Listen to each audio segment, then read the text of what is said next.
The Book of Deuteronomy, chapter 15, from the New King James Version. Debts cancelled every 7 years. At the end of every 7 years you shall grant a release of debts, and this is the form of the release. Every creditor who has lent anything to his neighbor shall release it. He shall not require it of his neighbor or his brother, because it is called the Lord's release.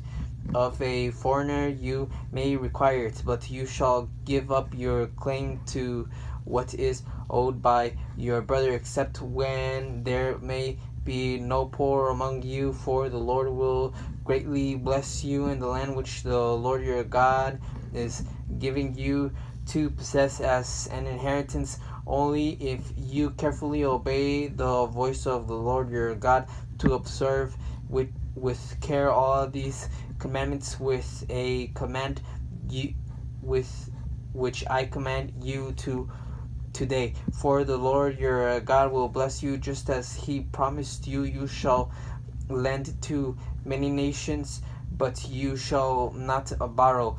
You shall reign over many nations, but you shall not reign over you. But they shall not reign over you.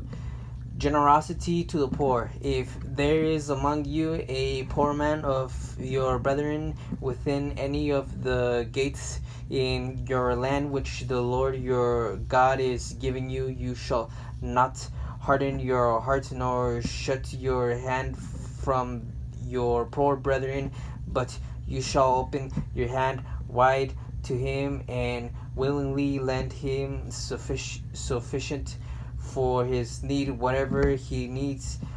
Beware lest there be a wicked thought in your heart, saying, the 7th year, the year of release, is at hand, and your eye be evil against your poor brother, and you give him nothing, and he cry out to the Lord against you, and it becomes sin among you. You shall surely give to him, and your heart should not be grieved when you give to him, because for this thing the Lord your God will bless you in all your works, and in all to which you put your hand, for the poor will never cease from the land. Therefore I command you, saying, you shall open your hand wide to your brother, to your poor and your needy in your land.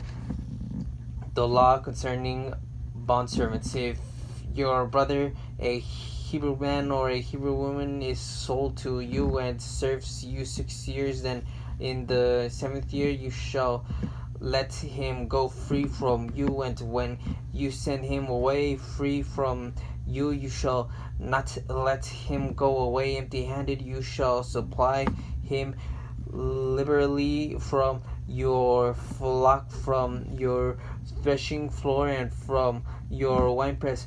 From what the Lord has blessed you with, you shall give to him. You shall remember that you were a slave in the land of Egypt, and the Lord your God redeemed you. Therefore I command you this thing today. And if it happens that he says to you, I will not go away from you, because he loves you and your house, since he prospers with you, then you shall take an awl and thrust it through his ear to the door, and he shall be your servant forever. Also to your female servant you shall do likewise. It shall not seem hard to you when you send him away free from you, for he has been worth a double hired servant in serving you 6 years. Then the Lord your God will bless you in all that you do. The law concerning firstborn animals. All the firstborn males that come from your herd and your flock you shall sanctify to the Lord your God. You shall do no work with the firstborn of your herd, nor shear the firstborn of your flock. You and your household shall eat it before the Lord your God year by year in the place which the Lord chooses. But if there is a defect in it, if it is lame or blind or has any serious defect, you shall not sacrifice it to the Lord your God. You may eat it within your gates. The unclean and the clean person alike may eat it as if it were a gazelle or a deer. Only you shall not eat its blood. You shall pour it on the ground like water.